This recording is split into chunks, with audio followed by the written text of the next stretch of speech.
Picture the house. You know exactly the one. 3 bedrooms, 2 baths, a picket fence, and a neighborhood where everyone waves. This is the sacred American dream, an ideal your parents told you to want before you were old enough to read a balance sheet. Look closely at the mechanism running underneath the floorboards. This structure functions as a processing unit, carefully engineered to run on your labor while funneling your paycheck directly into the banking industry. I'm Tavarita, and for the next few minutes, we are going to look at the exact math the real estate complex hopes you never calculate. We are here to investigate why the math behind the phrase "throwing money away" usually falls apart as soon as you check the receipts. Let's start with the baseline data on a median U.S. home priced at $420,000. Between your down payment, 30 years of mortgage interest, property taxes, insurance, and maintenance, your total capital output will easily exceed $1.5 million. This means your single largest asset, the one the middle class is told is their safest investment, is mathematically designed to operate as a massive liability, heavily taxing your wealth on someone else's timeline. The 30-year fixed-rate mortgage exists to serve the lender. It was designed to turn the unpredictability of homeownership into a reliable, legally enforced profit stream for the banking industry. The engine running this mechanism is called amortization. Amortization is an accounting structure that front-loads your payments with interest in the early years of a loan, guaranteeing the bank extracts its profit immediately while your actual ownership barely moves. This chart breaks down your very first mortgage payment. On a $420,000 loan at 7% interest, you hand the bank $2,794. Over $2,400 of that is pure interest. You gain a mere $344 in actual home equity.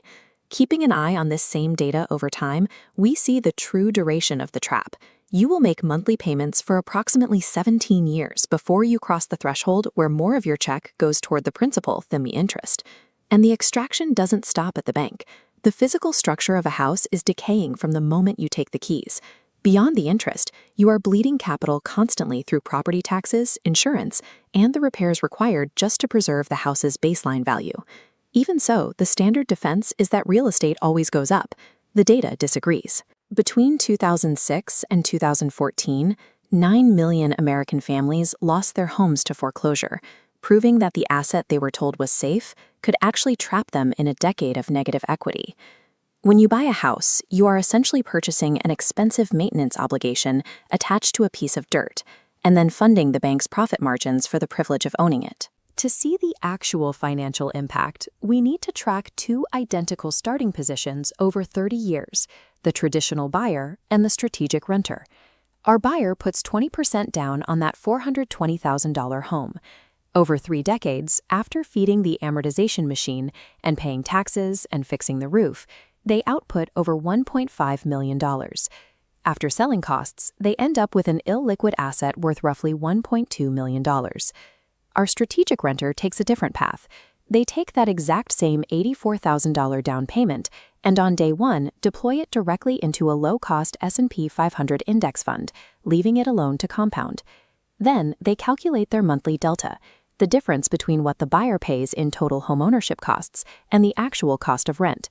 The renter takes that $1,600 difference and invests it into the market every single month, without exception.